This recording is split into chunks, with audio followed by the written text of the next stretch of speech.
The Old Bench by the Lake, a true story of Grandpa's promise. The sun was just beginning to rise over the small village of Shadpur. The golden rays painted the calm surface of the lake in shades of orange and pink. On the edge of the water, there was an old wooden bench, worn out by decades of rain, sun, and wind. Every morning, without fail, a man in his 70s would come and sit there, holding a steaming cup of tea in one hand and an old notebook in the other. That man was my grandfather.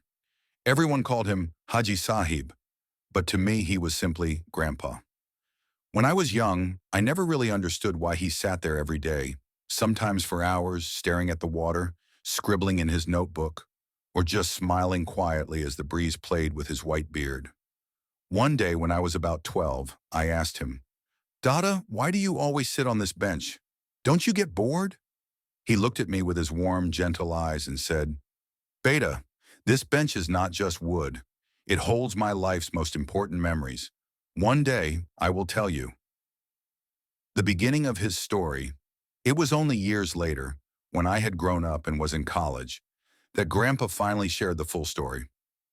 We were sitting on that same bench one chilly winter morning. He poured tea into 2 cups from his flask and handed me one. He began slowly, his voice filled with nostalgia. "This bench was built almost 50 years ago by my own hands. At that time, I was a young man of 23, newly married to your grandmother. We didn't have much money, but we had dreams. This lake was our special place. I proposed to her right here under the old mango tree that used to stand beside us. I could picture it, a young man full of hope, carving out a life from nothing, and a young woman with bright eyes believing in him. We made a promise that no matter how busy life got, we would come here every Sunday morning, drink tea, and talk about our dreams." He smiled faintly. For years, we never missed a Sunday. The struggles life, of course, was not easy. Grandpa told me how he struggled to provide for his family. He worked as a school teacher during the day and as a tutor in the evenings.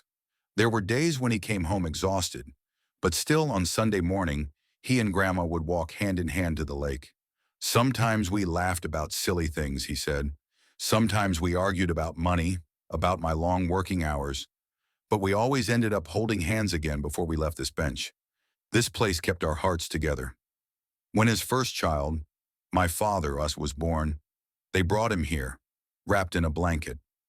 Grandpa laughed, telling me how my father's tiny hands had grabbed at the wooden armrest of the bench like he owned it. The loss. Then his voice softened. His eyes looked far away. "One day your grandmother wasn't feeling well. She said, 'We'll go to the bench next week.' But that week never came. She fell sick, and within 2 months, she was gone." My chest tightened as I listened.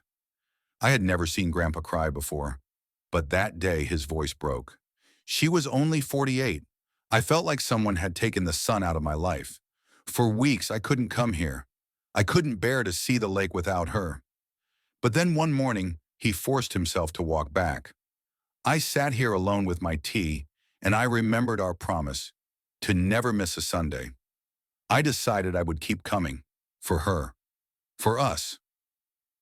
A silent teacher.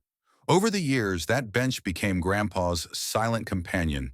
He would sit and write letters to Grandma in his notebook. Letters she would never read, but that he believed she could feel somehow. He showed me one of those pages. It was simple, written in neat Urdu handwriting. "Today the wind was strong. The lake looked restless. I missed your laugh. I wore the sweater you knitted for me, and for a moment I could almost feel your hand in mine again." I realized then that my grandpa had been teaching me something all along, about love, about keeping promises, about finding strength in routine. A meeting by the bench. One summer evening, a young man sat next to Grandpa on the bench. He was a stranger, wearing a wrinkled shirt and looking lost.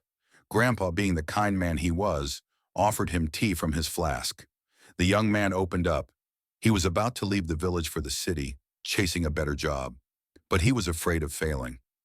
Grandpa told him, "Son, dreams are like this lake. Sometimes the water is calm, sometimes stormy. But if you keep sitting here long enough, you'll see it always returns to peace. So keep showing up for your dreams, even on the bad days. That young man came back years later, now a successful businessman, to thank Grandpa. Passing down the promise. As I got older, my own life became busy. College classes, part-time jobs, friends. There was always something. But every time I visited my village, I would find Grandpa on that bench, still keeping his promise.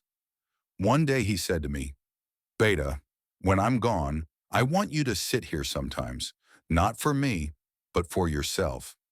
This bench will remind you that no matter how fast the world moves, you can always pause and breathe." The final morning. Last winter, I visited the village for New Year. Grandpa was thinner, but his smile was the same.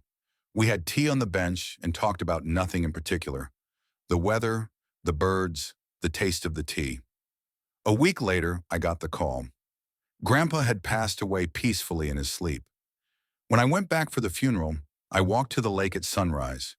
The bench was empty, but somehow it felt full of 50 years of love, laughter, tears, and promises kept.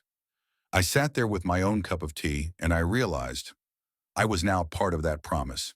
Even today, whenever life feels overwhelming, I go to that bench. I write in my own notebook. Sometimes I write to Grandpa, sometimes to myself, and every time I remember what he taught me. Keep your promises, show up even when it hurts, and never forget to sit for a while and watch the lake.